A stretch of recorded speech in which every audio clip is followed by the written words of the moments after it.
రాజమౌళి గారు మీ ప్రతి సినిమాకి సంబంధించి సీన్స్ కానీ పోస్టర్స్లో కానీ ఇది పలానా సినిమా కాపీ, ఇది పలానా సీన్ కాపీ అని ప్రతి సినిమాకి వినిపిస్తుంది. దాన్ని ఈ సినిమాతో ఏమన్నా అంటే బ్రేక్ చేస్తారా అనేది? అంటే రాకపోతే ఆశ్చర్యపోవాలండి, ఏదోటి వస్తూనే ఉంటుంది. ఇందాక వివాదాలు ఏదైతే అనుకున్నామో ఆ కాపీ అన్నది ఏదోటి ఎక్కడెక్కడో ఎతికి ఎక్కడ తెలియని దాన్ని కూడా తీసుకొచ్చి పెడతా ఉంటారండి. సో దట్స్ చెప్పాను కదండి, part and parcel of film making. అది దాని గురించి అసలు ఒక్క సెకండ్ కూడా ఆలోచించినండి సార్. ఈ కాదు సార్, నేను అదే అడుగుతాను, ఇది మాకు తెలియకుండా ఎప్పుడు జరిగింది అంటున్నా. ఇది కాపీ చేసుకొని వచ్చిందా ఈ వివాదాల గురించి?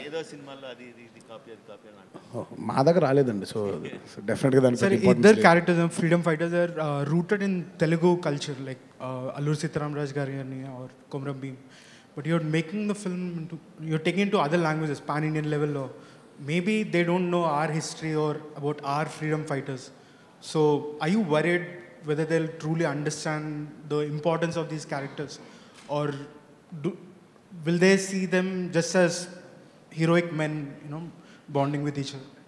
ఫస్ట్ థింగ్ అండి, తెలియపోతే ఇప్పుడు తెలుసుకుంటారని ఆశ. First thing, that's the most important thing. అందరికీ తెలియాలండి బేసిక్గా. చాలా చాలా గొప్ప గొప్ప వీరుల కథలు మరుగున పడిపోయినాయి.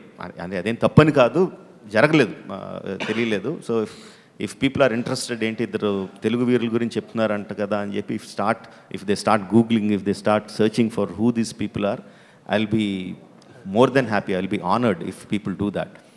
And second thing, మనం కథ చెప్పేటప్పుడు అంటే అగైన్ నేను చెప్పినట్టు ఆ కథలో ఉన్న క్యారెక్టరైజేషన్ తాలూకు స్ట్రెంగ్త్ మీద ఈ సినిమా నడుస్తుంది తప్ప not based on the legend what they are. Because I'm not telling any story about what they did. మీకు ఆల్రెడీ ఉన్న తెలిసిన కథను నేను ఏది సినిమాలో చూపించట్లేదండి.